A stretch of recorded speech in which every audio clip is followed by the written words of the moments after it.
Alright guys, it's been over 3 weeks since my last video, so I figure I'll give you guys an update on what I'm doing. First off, I'll show you.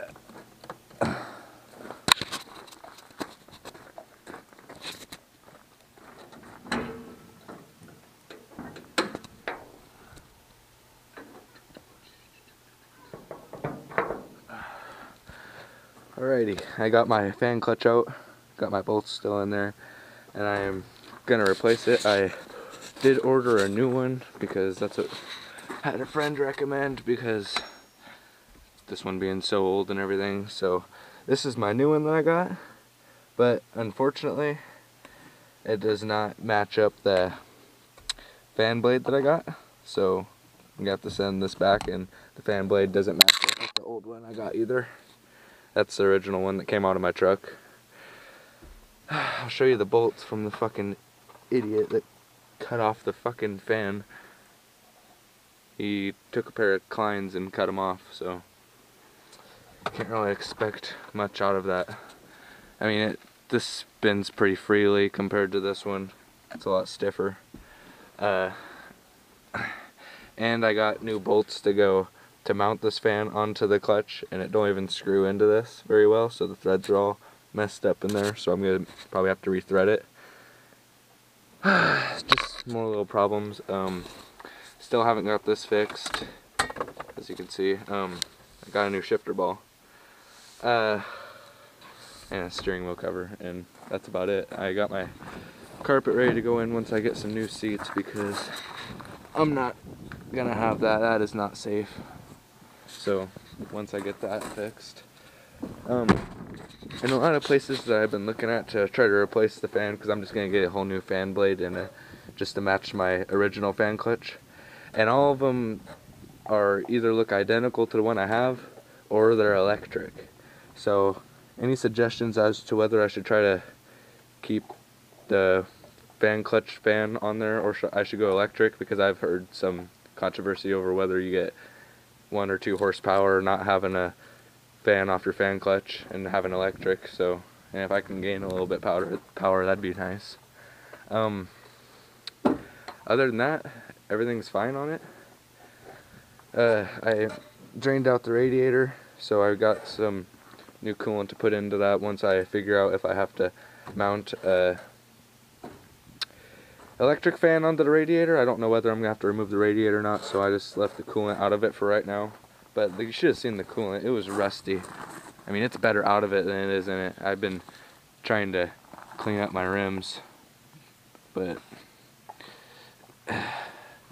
these rims are shitty, so they don't clean up very well. They have little specks of oil every time I wipe it. It just makes more grease. But other than that, things have been seen to go pretty good. Today's Sunday. Wait till Monday so I can go to a wrecking yard to see if I can find a fan to match this, or I'm just gonna buy an electric fan and mount it. I'd like to be able to just have that, because I don't want to have to go through all the pain of mounting it. I don't know what it entails doing, but yeah, this is a update on my truck. I still haven't replaced the tires.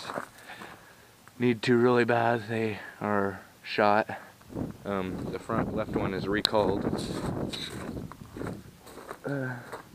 But yeah, that's the update. I'm gonna hopefully replace the intake, because this is all Gorilla taped, so I just want to get one of those high flow cool air intake with a big old fucking filter.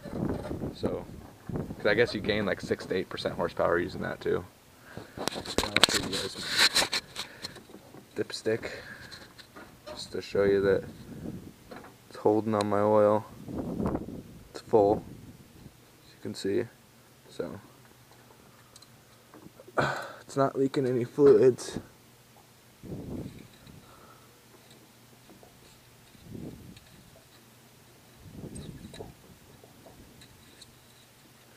These things are tricky to get in here. Alright. I do have a question as to whether I have a leak up in here. Because as you can see, there's quite a bit of oil on that. I don't know whether that's the leak or not. I'll try to get a better view from the up above. It's right down in there. I don't know if you can see, probably not. This camera's shitty, I've been told. But yeah, just gotta get the fan clutch and this thing will be mobile and I can start going to work with it and making some money so I can get some new tires on it. Suggest to me what tires I should get. My budget would be around $800 for mounting and the tires. And I've been looking at, I can't even remember, the Mickey Thompson tires are really expensive, so don't even suggest those. The Discoverer all-terrains are like $160 a piece, and then they have the other ones that are made for mud, and they're like $190 a piece. That's what I've been looking at, because that puts me around the $840 for mounting and balancing and all that shit, and the tires.